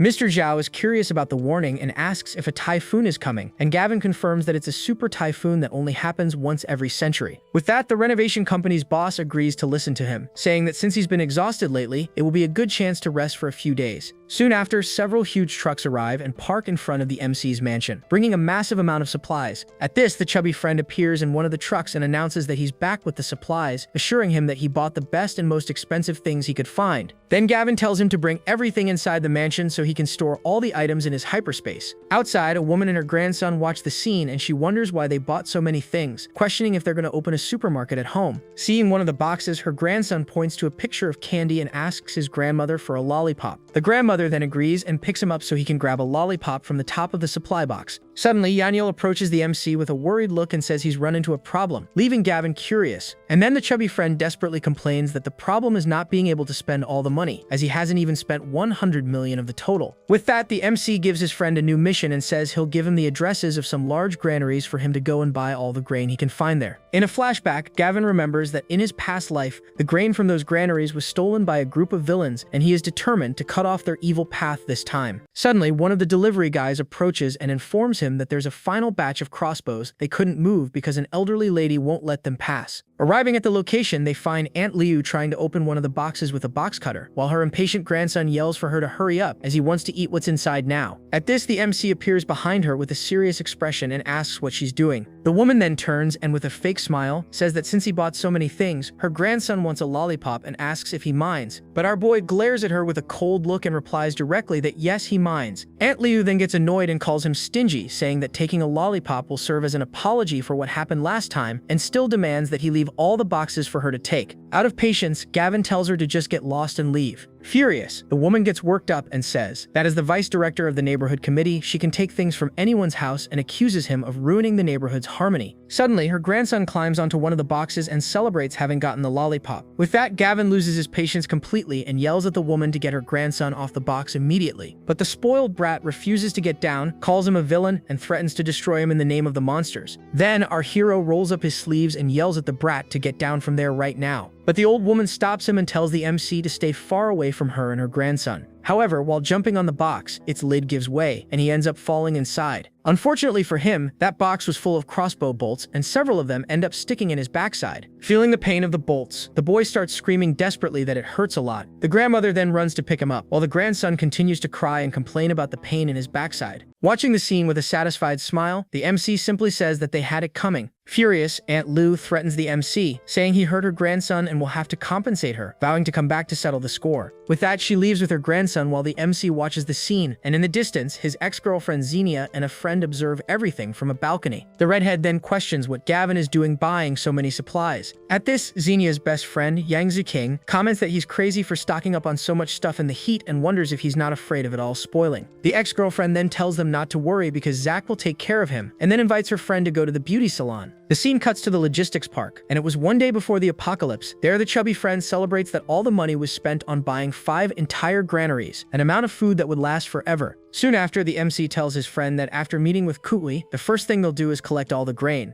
Upon finding the girl, she greets Gavin all happy, and he asks how her work at the logistics park has been for the past few days. Kwikwi then replies that the work is great and that she was even promoted to warehouse supervisor, but asks how much longer she needs to stay there. The MC informs her that she can leave tomorrow, and the girl gets super excited about the news, saying she'll quit immediately. But the MC stops her and says she doesn't need to quit because he needs her to do one last thing for him. With that, he reveals that he needs her help to get the warehouse keys because he's going to the logistics park that very night. Hearing that, the girl is shocked by the request and asks what he's thinking of doing by going there in the middle of the night. The guy then says he'll tell her everything later and asks her to wait for him inside the warehouse, leaving the girl even more confused. He tells her to remember to wait for him and not to tell anyone about the plan. Kwikwi becomes thoughtful and starts to suspect the MC's true intentions. Later, at one of the granaries, a man informs Gavin and his friend that all the food they bought is already there for inspection. Inside the huge warehouse, our boy dismisses the site manager and says his people will take care of everything from there. Soon after the man leaves, Yahello celebrates excitedly and says that now that they're alone, it's time to start. Then the MC activates his hyperspace ability and prepares to collect and store all the supplies from the granary. Inside his hyperspace, the chubby friend is amazed and says it's incredible how all that food disappeared in an instant. The MC then explains that any item that enters the hyperspace will remain in the exact same state. With that, Yahello asks if that means the flow of time in the hyperspace is 0, and Gavin admits he's not sure and will need to research it later. Suddenly, the site manager returns to the granary and says he came back to get something he had forgotten. But upon entering the warehouse, he is completely shocked by what he finds inside. He can't believe what he's seeing and wonders if he's hallucinating, as a mountain of food simply vanished in a moment. After emptying the granaries, our boy goes to the logistics park and knocks on the door of the warehouse where Kwei is waiting for him. The girl then opens the door and is surprised to see him, greeting him a bit awkwardly. He then warns her that what she's about to see might be shocking, but that she can't make a sound, and the girl agrees. Then he asks if she's ready and announces that he's going to start. Kwei apparently misunderstood everything and closes her eyes, completely embarrassed. Noticing that she was distracted, the MC calls her and tells her to stop daydreaming and follow him. With that, Kwei snaps out of it and runs to keep up with Gavin. They then stop in front of the gigantic warehouse shelves, which are completely packed with supplies. He then extends his hand and thinks that, after collecting this batch, the amount of resources he has accumulated will reach an astronomical figure. And then, everything simply vanishes from there. Seeing the shelves magically emptying, Kwei panics and screams, asking what the heck is happening. With the warehouse completely empty, the girl turns to Gavin and asks how the goods disappeared, and if he was the one who did it. The MC says he'll explain everything later, but first they need to go collect the goods from the other warehouses. The scene then cuts to the surveillance room of the logistics park. Inside the surveillance room, Kwei is confused and asks the MC what they are doing in that place. With that, Gavin uses his ability and with a single gesture disables all the security cameras in the logistics park at once. Soon after, he says he'll explain everything when they get back and calls her to finally leave the place. The scene then cuts to the MC's mansion, showing the refuge already prepared for the night before the apocalypse. In the living room, little Sixi serves a cup of tea to Kwei, who thanks the little girl for her kindness. Then the guy asks if Kwei believes the story about the apocalypse he told her, and she confirms that she believes him. Hearing that, Yahello comments with a smile that she really has unconditional trust in Gavin. Then our boy announces to the group that the apocalypse begins tomorrow, and that from that moment on, no one is allowed to leave the house. But Kwei says she needs to go out to take care of one last thing, and the MC allows it, on the condition that she returns before noon tomorrow. The scene then changes to a large building, as the countdown to the ice apocalypse finally reaches 0 days. In Zach's office, the one-eyed dragon explains that they encountered another group sent to take out Gavin and ended up in a friendly fire incident, promising it won't happen again. With that, Zach gets annoyed and says his patience has run out with so many failures. Then the playboy decides to handle the matter personally and grabs a gun, calling his goons to go with him. The scene then cuts to Kwei, who is on a street feeding several stray cats and dogs as her last task before the apocalypse. She says goodbye to the animals and warns that the apocalypse is coming and she won't be able to feed them anymore, asking them to learn to take care of themselves. Soon after, the girl says goodbye to them and says she hopes she can see them all again someday. At the same time, Zach and the one-eyed dragon watch her from a distance, with the goon reporting that Gavin has been staying in the mansion and it's been difficult to act. At this, the one-eyed dragon suggests that the girl must be his girlfriend, and that they can kidnap her to force the MC to show up. Back at the mansion, Yahello answers a call and completely panics at the news he receives. He then runs to the MC and warns that the scumbag Zach has captured Kwei and is demanding that he go there alone to rescue her. Hearing the news, the MC gets furious and says that Zach is courting his own doom and that it seems he won't live to see the apocalypse. The scene then cuts to an abandoned factory. With that, Gavin arrives at the location and Zach taunts him, calling him an idiot for daring to show up there alone. But the MC tells him to cut the crap and demands that he release Kwei first. Then Zach orders his goons to release the girl, who is pushed towards Gavin. Upon being released, Kwei runs desperately towards Gavin to protect herself. However, the playboy calls him naive and shoots the girl. Seeing the shot coming towards her, Kwei completely panics, but Gavin is faster and pulls her close to him, managing to dodge the bullet by a hair's breadth. Seeing the scene, Zach can't believe they managed to dodge the shot. With the girl in his arms, Gavin asks if she's okay, and Kwei warns that the enemies have guns and tells him to run. But our boy reassures her with a smile and tells her not to be afraid because he'll take care of the rest. Then he turns to Zach and says he intended to let him live a few more days, but now he's going to finish him off sooner than expected. Furious, the playboy orders his men to torture him for a while and not let him meet his end so easily. With that, one of the goons advances, promising Zach that he'll take care of the MC. However, Gavin knocks him out, throwing him against the wall, and asks if he came there to meet his end. Seeing the scene, the other goons are shocked by his strength, not understanding what happened. Soon after, the one-eyed dragon sends more men to attack, and 2 of them charge at him with full force. Gavin then dodges with ease, and with a swift move, he grabs the enemy's arm and neutralizes the knife with his bare hands. And then, he turns the knife against the goon and stabs him in the leg. Soon after, our hero turns and stabs the other 2 goons in the legs with the knife, taking them down while they scream in pain. Seeing the scene, Kwei is completely shocked and can't believe that Gavin is so strong. With that, Zach panics and doesn't understand how the MC has these skills, but the one-eyed dragon calms him down and reminds him that they still have guns. Then the one-eyed dragon points the gun at the MC and challenges him, saying that if he's so tough, he should try to dodge that bullet. But before he could shoot, the goon is hit by a shot to the chest and is completely stunned. With a victorious smile, Gavin reveals that he also has a gun and that he was faster on the draw. Seeing the one-eyed dragon's body on the floor, Zack panics and can't believe what happened. Quickly is horrified to realize that the MC just took a person's life right in front of her. Completely terrified, Zack turns and starts to run to escape from that place as fast as possible. But the MC fires his gun and hits the playboy in the leg, preventing him from escaping. With him on the ground, Gavin approaches and ironically asks if he really thinks he can get away. Desperate, Zack tries to use his influence and yells that he's the heir of the dragon group and that Gavin can't touch him. But our boy ignores the threat and shoots his other leg without hesitation. With that, he replies coldly that he just touched him, showing that he's not afraid at all. Realizing he's lost, Zack admits defeat and tells the MC to name his price. Then Gavin demands the absurd amount of 1 trillion. The playboy is completely shocked when he hears that impossible demand. Soon after, he gets angry and accuses the MC of joking, as no one could pay 1 trillion. At this, Gavin calls him poor for not being able to pay and kicks him in the face to teach him a lesson. Completely defeated, the playboy starts to beg for mercy and asks the MC to stop hitting him. But Gavin ignores him and continues the beating while yelling that he warned him he would finish off that coward today. Suddenly, a police car arrives at the scene, and one of the officers yells for everyone to freeze and not move. The MC then grabs Zack by the collar and asks if he was the one who called the police, and the playboy confirms with a smug smile that he called them as a plan B. Then the rich kid brags that now Gavin can't take him out and that he'll still spend the rest of his life in prison for public assault. Out of patience, Gavin simply shoots the playboy's private parts. The preppy guy then starts to scream in pain and cries that the MC crushed his jewels and ruined his happiness. At that moment, the police approach and tell the MC to stop and drop the weapon, but he explains that he's not going to take Zack out because that would be too easy. Soon after, he turns to the police and assures them that he won't be caught no matter what. With the police ordering his arrest, Gavin raises his hands in a sign of surrender, and then he starts a countdown and finishes by saying that time's up. At this, one of the officers pointing a gun at him is completely shocked to realize it was snowing. And then, all the officers look up and are dumbfounded to see the snow falling, wondering how that's possible. One of them then questions what's happening and why it's snowing in the middle of summer. The scene then shows the sunny sky being overtaken by a sudden snowstorm as the weather begins to change drastically. With that, the police officers start to shiver violently and yell that it's freezing because the temperature is dropping rapidly. At the same time, one of the injured goons panics and asks for help, realizing that his wounds are freezing due to the extreme cold. Zack also starts to freeze on the ground and begs for help, saying he's going to freeze to his end, but the MC watches him with a victorious look. The cop then yells at his men to save the people who are freezing from the cold. Quickly tells Gavin that the cold is unbearable and that the apocalypse is really here. Our MC pulls her along, saying they need to move because the temperature is only going to keep dropping. But one of the cops points his gun at Gavin and yells at him not to move. Our boy then advises the officer to drop the gun because if his hand stays in contact with the metal for too long, it's going to freeze solid. But the warning comes a little too late, and the officer drops the gun to the ground, having already lost all feeling in his frozen hand. With the cops out of commission, Gavin crouches down next to Zack and taunts him, saying he told him he'd never be caught. The preppy boy starts dragging himself across the ground, begging for help, because if this keeps up, his legs will freeze and snap right off. But our MC simply turns his back and wishes the rich boy a fun time in the apocalypse. As they walk down the now snow-covered street, people are panicking over the sudden climate change, screaming that it's a natural disaster. Now bundled up in winter clothes, Kiwi says she can't believe everything Gavin said came true, but he warns her that this is just the beginning, and everyone's situation is about to get a whole lot worse. She then gets worried and asks how long this ice age is going to last. Age is going to last. And our MC replies that he doesn't know. Gavin thinks to himself that in his past life when he kicked the bucket, the ice age had already been going on for a full year with no signs of ending. They then notice that people are desperately trying to loot a store to get warm clothes. Kwee is freaked out by the scene and says the social order is going to collapse. The MC replies that it's not just the order, but a lot of people will lose their own humanity too. Suddenly, 2 thugs with knives show up, surrounding our MC and demanding they take off their clothes and hand them over, but Gavin tells them to get lost if they don't want to get seriously hurt. The thugs ignore the warning and charge at the MC, with one telling his partner to stab the arrogant jerk. However, Gavin dodges the attack with ease and lands a solid slap across one of their faces. Our boy is the undisputed king of the slapdown. What can I say? And right after that, he points a gun at the head of the guy who's left. He then asks if he still thinks he's arrogant. Completely terrified, the thug surrenders, saying the boss isn't arrogant at all, and that in fact he's being quite humble. After getting rid of the thugs, they finally return to the safety of their mansion, with Dafted piss pressed of their patient Blue. Have a mic to decurious amicas will let us for ready be a nay.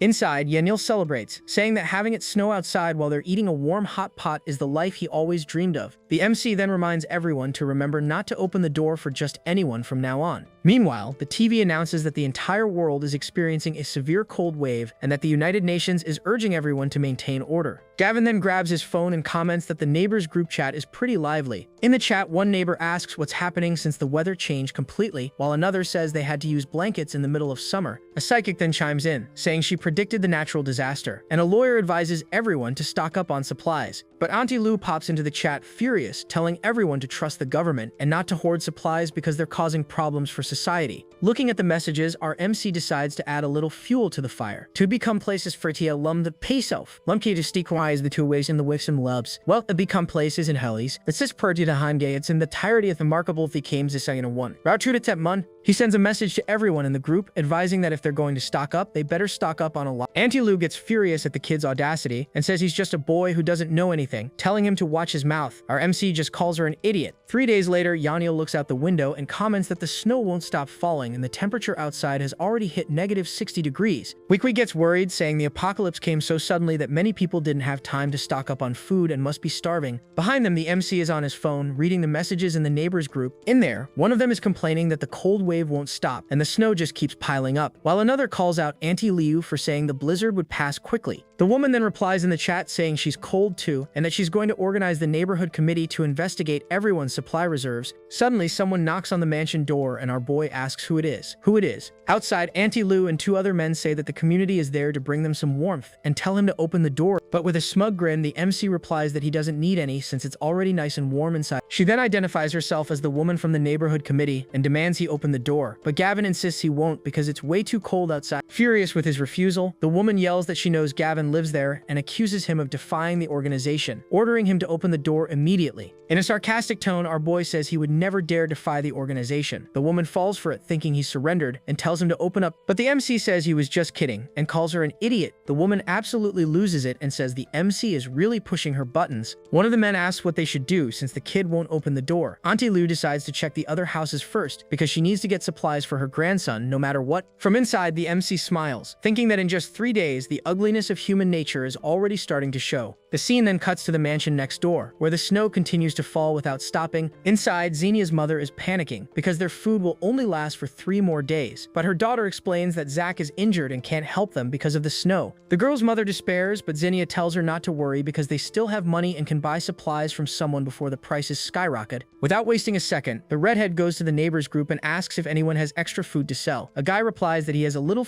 Xenia then offers a high price for the supplies, and the guy accepts immediately. She announces that anyone else who wants to sell can message her privately. Seeing the conversation, our MC comments that Xenia is a total witch, but she's not dumb for knowing to buy supplies in advance. Just then, QQ calls him for dinner. With a wicked smile, he thinks that in just a few days, the people selling their supplies are going to regret it big time. And 3 days later, the situation gets even worse, with the mansion almost completely buried in snow. In another house, the two gold diggers and Hunter are all huddled together from the cold as the temperature has now reached negative 70 degrees. One of the girls then asks Hunter what they're going to do since the food is gone and they're going to starve if they stay there. Hunter then stands up furiously, saying he's not going to just sit around and wait for the end, and tells everyone to get ready to go out and loot some supplies. Suddenly, one of the goons shows his phone and points to Gavin's name in the neighbors group, wondering if it's the same guy they were hunting. The gold digger asks to see. She then confirms it's him and screams that she can't believe Gavin lives in this community too. Hunter tells his men to send a message to the kid and demand that he bring them food personally. Meanwhile, in the MC's mansion, Yahello is encouraging little Sixie, who is training, telling her that if she can hold the position for half an hour, she'll pass the test. Sixie, full of determination, replies to Gavin that she will definitely pass. The chubby friend is inspired by the girl's dedication and says he should start training too, since things aren't like they used to be. Our MC agrees and says he can train with Sixie using a body cultivation technique he knows, and even though it's not the best, it'll put them way ahead of the rest of humanity. But a moment later, the chubby guy can't take it anymore and yells that he can't hold the position any longer. He complains that the workout was too tiring and that he needs to eat a lobster to recover. Suddenly, our MC gets a message. It was a message from one of Hunter's goons demanding that he bring them food or else he's screwed. Gavin makes a look of disdain at the guy's audacity, and without a second thought, he replies to the message, calling them idiots. He then thinks to himself that the timeline has changed, because in his past life, Hunter and his group didn't live in this community. Back at the thug's house, Hunter asks if Gavin has replied to the message yet. The goon looks at his phone, shocked, and says that he replied. The boss asks what the kid said. The goon then replies that he called Hunter an idiot. Furious at the insult, Hunter stands up and tells his brothers to grab their weapons so they can go and finish Gavin off. The scene then cuts to the mansion next door, where the ex-girlfriend and her mother are almost out of food. Xenia explains to her mother that Zach is still recovering and can't help them, but that he promised to go take care of Gavin as soon as he's better. The girl's mother then remembers that Gavin bought a ton of supplies before the apocalypse. The redhead confirms this, saying she remembers dozens of trucks delivering supplies to his place. Her mother wonders if he knew the apocalypse was coming, but Xenia doubts it, since not even the authorities predicted the catastrophe. She thinks it's impossible for a simp like him to know something like that. The woman then suggests that if Zach can't come soon, they shouldn't let all of Gavin's supplies go to waste. With a wicked smile, the redhead tells her mother not to worry, because she knows exactly how to make a simp like him bring the supplies over personally. Outside, Hunter's group arrives at the MC's mansion, ready for an invasion. Yahello sees the thugs on the security cameras and panics, yelling that there's someone outside, but our MC calms him down, saying it's just Hunter and his crew. Hunter then yells for Gavin to open the door, but the MC coldly replies that they're not welcome and tells them to get lost. Hunter gets ticked off by his audacity and threatens to break down the door, saying it'll be too late to beg for mercy then, but the MC just replies that he has a filthy mouth and that he's going to wash it out for him. He then presses a button, and a jet of freezing cold water hits the thugs head-on. Hunter still tries to order his men to break down the door, but one of the goons says he can't because he's freezing his butt off. With no other choice, they drop their weapons and run away, while Hunter threatens the MC, telling him to just wait. Inside, Yahello is laughing his head off, celebrating and telling those losers to freeze to heck. 7 days after the start of the apocalypse, our MC announces that they're going out at night. His chubby friend doesn't get why, since they have everything they need right there. Gavin then reveals that it's almost time for more meteors to fall. Yahello gets all excited and says they can't miss the meteor shower. Suddenly, our MC's phone vibrates. As he picks up the device, he's surprised and wonders why that witch Xenia is messaging him. In the message, the redhead asks if he's there and says she wants to talk to him. He then tosses the phone into his friend's hands and tells the idiot she can go talk to his rear end. Meanwhile, in the other mansion, the girl's mother asks her daughter if Gavin has replied to the message yet. Xenia, full of confidence, tells her mother not to worry because he must be on cloud 9, that she even talked to him and that he'll definitely reply. But half an hour goes by and she had sent a ton of messages, but none were answered. She then starts to panic, wondering why that jerk Gavin still hasn't replied to her message after all this time. Back at the thug's house, someone sneezes and yells that it's freezing, asking to turn up the fire. Hunter complains that he almost froze solid and that the weather outside isn't fit for humans. Furious, he swears that Gavin doesn't know what's good for him and that next time, they'll break down the door and throw him out in the snow to freeze. Meanwhile, in the mansion next door, Xenia's mother asks if Gavin has replied after 2 hours, and her daughter angrily says no. The woman then says he's probably still mad, so the redhead decides to send a voice message, confident that he'll be over the moon when he hears it. In a seductive voice, she records the message, asking how Gavin is doing and if he's okay with the change in weather. Our MC then receives the voice message from his gold-digging ex-girlfriend. With a smile, he realizes that the witch Xenia is trying to put on an act, and since he's bored, he decides to play along. He then records a reply, teasing her, asking, "What's up, you Miss Daddy?" Seeing that he had replied, the girl's mother praises her daughter's skills, and the redhead, totally full of herself, says he's still the same old simple. But upon hearing the message, Xenia's expression changes completely, as she was not expecting that kind of response. Furious at the humiliation, she throws her phone on the ground. In the neighbors group, one guy regrets selling his food, while another blames Auntie Lou for telling them not to stock up. The woman then appears in the chat and tells them to stop arguing, announcing that the neighborhood committee will be collecting everyone's surplus food for equal distribution. Seeing the message, our MC thinks that Auntie Lou is trying to fool everyone, but that very few people will be dumb enough to hand over their food. Yahello, all excited, points out the window and tells Gavin that it's gotten completely dark outside.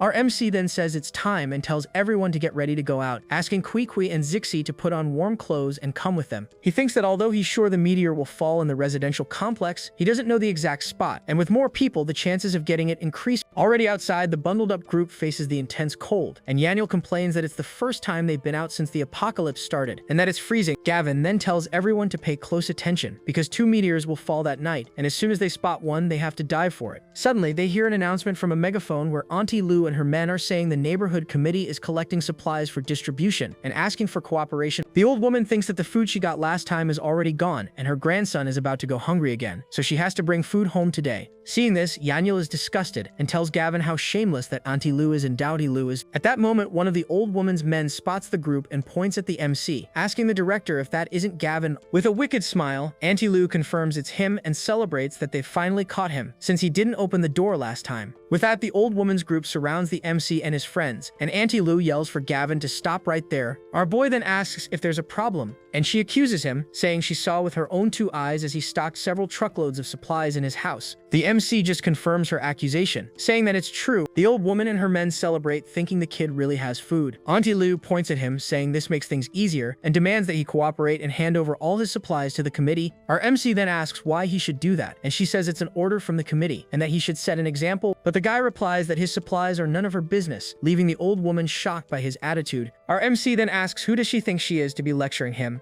Furious, the woman condemns him in the name of the committee, but our MC turns his back and tells them to get out of there. The old woman's goons then block the path with their shovels and tell the MC not to move him, and Auntie Lou threatens him, saying that if he doesn't hand over the supplies, he's not leaving there today. Suddenly, Yahello appears and slaps the woman across the face, telling her to get lost. The old woman falls to the ground, shocked by the assault, and yells at her men to capture them for daring to hit her. But at that moment, little Sishi points to the sky and yells that the meteor has arrived. The MC then yells for everyone to go get the meteor, and they start running. Auntie Lou's men try to stop them, yelling that no one is allowed to leave, but our hero charges forward with full force, knocking the goons out of his way and telling them to scram. And seeing one of the meteors coming towards him, Yahello gets ready to catch it, thinking that his big chance has finally arrived. However, the meteor swerves at the last second, and he ends up falling flat on the ground. Unexpectedly, the meteor then starts heading towards Zixi. Yahello is surprised and wonders why the meteor is flying towards Zixi on its own. And with that, the meteor hits Zixi and her body becomes shrouded in energy. Kui runs towards her worriedly and asks if she's okay. And she says she's fine and that it feels like the meteor entered her body.